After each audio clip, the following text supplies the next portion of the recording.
Hello, I'm Guy Lambert, and today we're joined by a man who has dedicated his life to improving the lives of others. Dr. Aziz is the founder and medical director of Decalo Medical Group, Decalo Weight Loss Therapy, based in the heart of Oxon Hill, Maryland.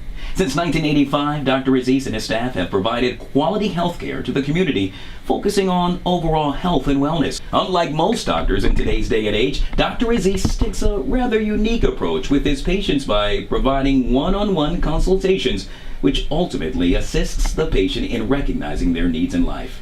Now he's focusing his attention on our youth by spearheading a community event surrounding youth weight loss and well-being. So without further ado, ladies and gentlemen, I present to you Dr. Aziz. Good morning, sir.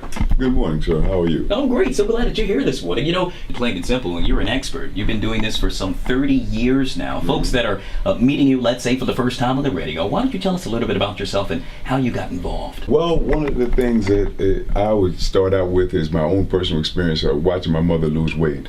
My mother started her weight loss journey, I guess it was in her 20s, late 20s, and she never seemed to quite ever lose it until nearing her 60s or 70s. And what happened is, during the whole time, she would get information from an aunt who was a biochemical nutritionist about portion size, about different types of meals that she should eat, and she never seemed to stick to it. My mother would get up and do exercises. She was a former gym teacher, and so she had the exercise portion down, but she didn't have the eating side of it down. What she would constantly do is, while cooking, she would taste.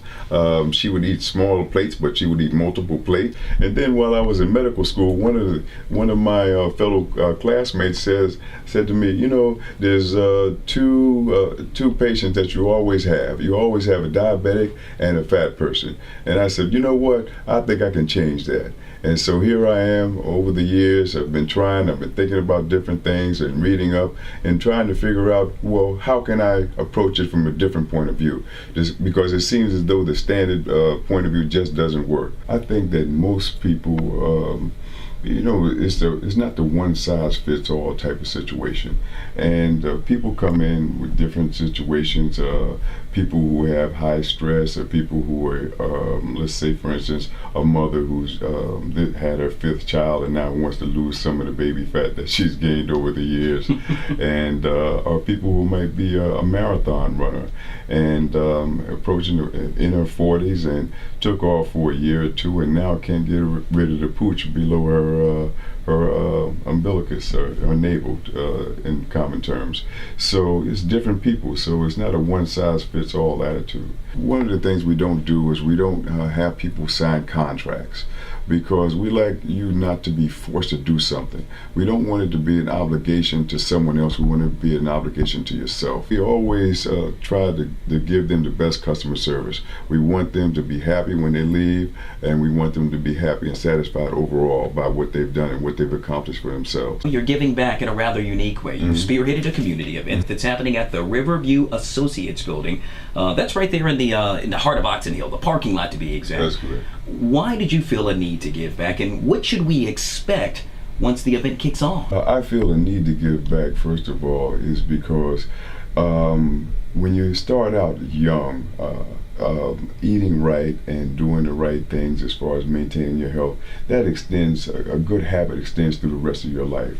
And habits, good and bad habits, are both hard to break.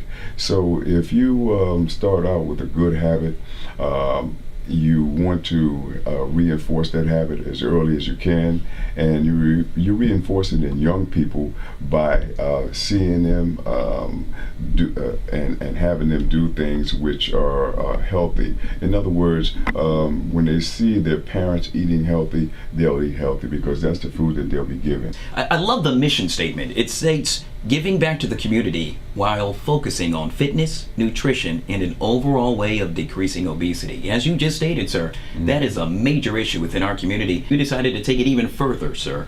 You're giving back once again by, well, providing a number of children with school supplies. How cool is that? Health and school supplies going together, one in one. Well, because what happens is parents, if they have limited income or limited resources, going back to school is a big deal in August for parents. They have a choice to buy certain types of certain types of food. As we know, the cheaper foods tend to be the high calorie, high fat foods. Bottom line, you are the people's doctor by far. You relate to the people, you talk to the people, and you're able to engage and really make them understand what they need to do in order to lose weight. It's got to make you feel good. You know what makes me feel great is seeing the patients who come in, who I know and whom I've talked to and saw that they've reached their goals and they're very happy and very satisfied. And then when I see them later, they may come in just for maintenance, and I see that they're still there and they're much better. They feel better about themselves, and those are the things that makes me feel really good.